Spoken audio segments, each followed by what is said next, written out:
27 अगस्त सन 2021 रोहतक की विजयनगर कॉलोनी में अभिषेक मलिक अपनी फैमिली के साथ लंच कर रहा होता है घर में। और लंच के बाद वो एक एक करके अपनी फैमिली मेम्बर्स को गोलियों से मार डालता है। इसमें उसके माँ, बाप और उसकी छोटी बहन शामिल होती है। और ये करने के बाद वो घर से भाग जाता है कुछ कैश और ज्वेलरी लेके। वो ऐसे स्टेज करने की कोशिश कर रहा है कि जैसे यहाँ पे किसी चोर ने आने की कोशिश की है और इस चोरी के चक्कर में उसने उसके माँ बाप को मार दिया और उसकी छोटी बहन को भी मार दिया है। और वो घर से ये दिखाना चाह रहा है कि चोर जो है खिड़की से अंदर आए थे और उसने रोहतक में एक होटल में बुकिंग भी कर ली है। और इसके बाद जब पुलिस आती है, क्योंकि पड़ोसियों ने फ़ोन किया कि यहाँ पे कुछ शूटिंग की आवाज़ आई है, तो जब वहाँ पे पुलिस पहुँचती है वो देखते हैं कि घर में 3 लाशें पड़ी हुई हैं। अभिषेक मलिक के माँ और बाप और उसकी छोटी बहन की। शुरुआत में पुलिस को तो लगा था कि शायद यहाँ पे चोरी हुई है, क्योंकि घर का जो लॉकर है वो टूटा हुआ है और उसमें से कैश और ज्वेलरी गायब है। लेकिन धीरे धीरे करके जब उनको ब्लड स्टेन मिलने लगते हैं तो उनको शक होता है कि यहाँ पे शायद चोरी नहीं हुई है, यहाँ पे कुछ और ही हो रखा है। और वो लोग फिर ढूंढने लगते हैं कि इस घर में एक्चुअल में हुआ क्या था।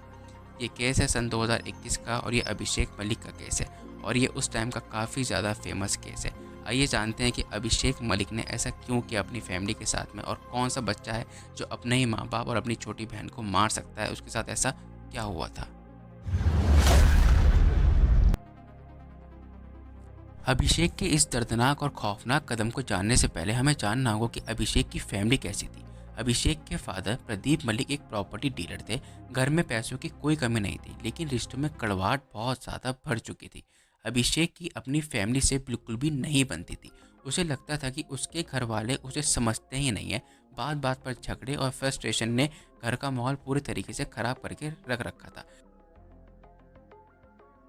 लेकिन असली आग तब लगी जब अभिषेक ने एक ऐसी डिमांड रखी जो उसके पेरेंट्स के लिए नामुमकिन थी।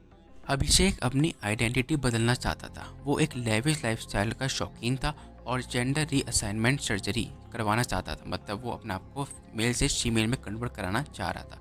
उसने इस सर्जरी और अपने नए लुक के लिए घर वालों से लाखों रुपए मांगे, क्योंकि ये जो सर्जरी है काफ़ी महंगी होती है। लेकिन उसके पेरेंट्स इसके बिल्कुल सख्त खिलाफ थे। अभिषेक को ये भी डर था कि उसके पिता जो हैं उसकी प्रॉपर्टी और उसका जो भी हक बनता है वो सारी उसकी बहन के नाम कर देंगे।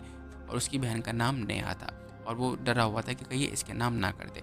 उसे लगा कि उसका परिवार उसकी आज़ादी और उसके सपनों के बीच एक रास्ता रोक के खड़ा है। उसने फैसला किया कि अगर रास्ता साफ करना है तो इन सबको हटाना होगा। 27 अगस्त से पहले अभिषेक ने अपने एक दोस्त को कांटेक्ट किया जिसका नाम साहिल था, और उसने उससे एक पिस्टल मंगवाई, एक इलीगल पिस्टल जो कि एग्जीक्यूशन में काम आने वाली थी। तो फिर सही 27 अगस्त की दोपहर अभिषेक ने एक सोची समझी साजिश के तहत सबको एक साथ बुलाया। सब खाना खा रहे थे, बिल्कुल रिलैक्स थे। उसने मौका देखते ही अपनी इलीगल पिस्टल निकाली। सबसे पहले उसने अपनी नानी रोशनी जी को गोली मारी। ये मैंने आपको वीडियो की शुरुआत में नहीं बताया था। सबसे पहले उसने अपनी नानी जी को जान से मारा था उस पिस्टल से। फिर उसके बाद उसने अपनी माँ, जिनका नाम बबली था, उनको मारा। और फिर अपनी छोटी बहन जिसका नाम नेहा था, पॉइंट ब्लैंक रेंज से शूट कर दिया। लेकिन अभिषेक के फादर ने फाइट बैक करने की कोशिश की, लेकिन अभिषेक उसमें भी कामयाब हो गया। चारों को मौत की नींद सुलाकर वो घर से निकल गया और अपने दोस्तों के साथ होटल में चेक इन कर लिया। उसने जैसे ही शूटिंग करी थी, शूटिंग के बाद उसने सबसे पहले कपड़े बदले थे और कपड़े अपने साथ वो लेके गया था होटल में। और उस होटल में चेक इन करने का मतलब ये था ताकि वो ये एक डिजिटल ट्रेस बना सके कि जिस टाइम पे ये काम हुआ था उस वक्त वो घर पे था ही नहीं।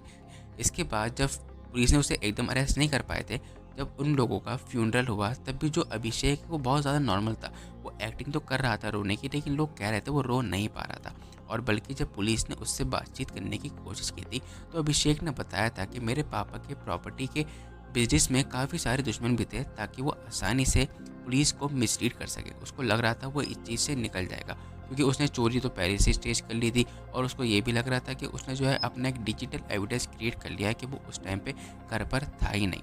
लेकिन पुलिस जब अच्छे से छानबीन करती है तो पुलिस जब उसको पकड़ लेती है और वो बहुत जल्दी कन्फेस भी कर लेता है कि हाँ, मैंने ही अपने फैमिली मेम्बर्स को ख़त्म किया है। लेकिन इस कहानी में फिर ट्विस्ट तब आता है जब वो उसे कोर्ट में लेके जाते हैं। तो जब कोर्ट के कटघरे में जज साहब उससे पूछते हैं तो तुमने ऐसा क्यों किया और कन्फेशन का क्या रहा, तो वो पूरा पलट जाता है। वो कहता है कि मुझसे जो कन्फेशन लिया गया है वो 3rd डिग्री के बेस पे लिया गया है। तो वो पुलिस को भी बदनाम कर रहा था और सिस्टम को वो मजाक के तौर पे देख रहा था। लेकिन भले ही उसने कोर्ट में तो मुकराते हुए कह दिया कि मेरे से जो कन्फेशन लिया गया है वो 3rd डिग्री के बेस पे लिया गया है, पर उसके पास वो चीज़ मिल गई थी, ज्वेलरी और कैश। वो जो है एक काफ़ी ठोस सबूत साबित हुआ था उसके खिलाफ।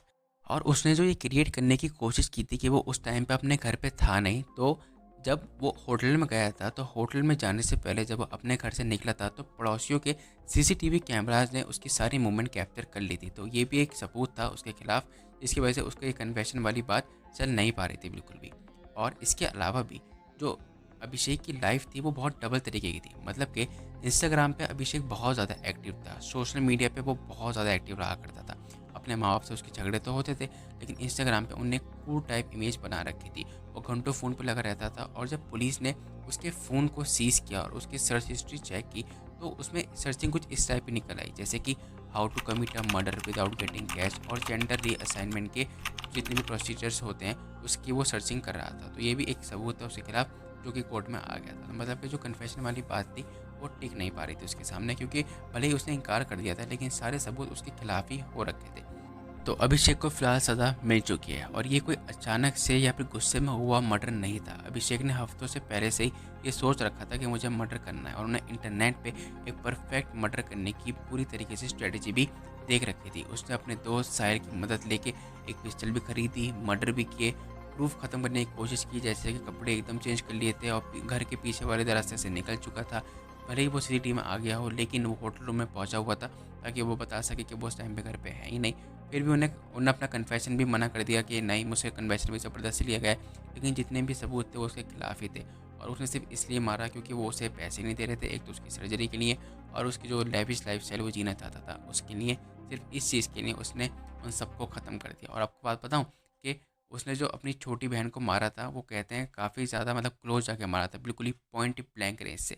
हालांकि सारे घर वालों को उन्हें करीब से ही मारा था, लेकिन उसको कुछ ज़्यादा जाके करीब से मारा था, क्योंकि उसका ये मानना था कि ये जो है घर की फेवरेट चाइल्ड है और उसको लगता था कि जो मेरे माँ बाप हैं वो सारी प्रॉपर्टी इसके नाम कर देंगे। तो खैर वो अब जेल में है और ये केस काफ़ी ज़्यादा शॉकिंग है।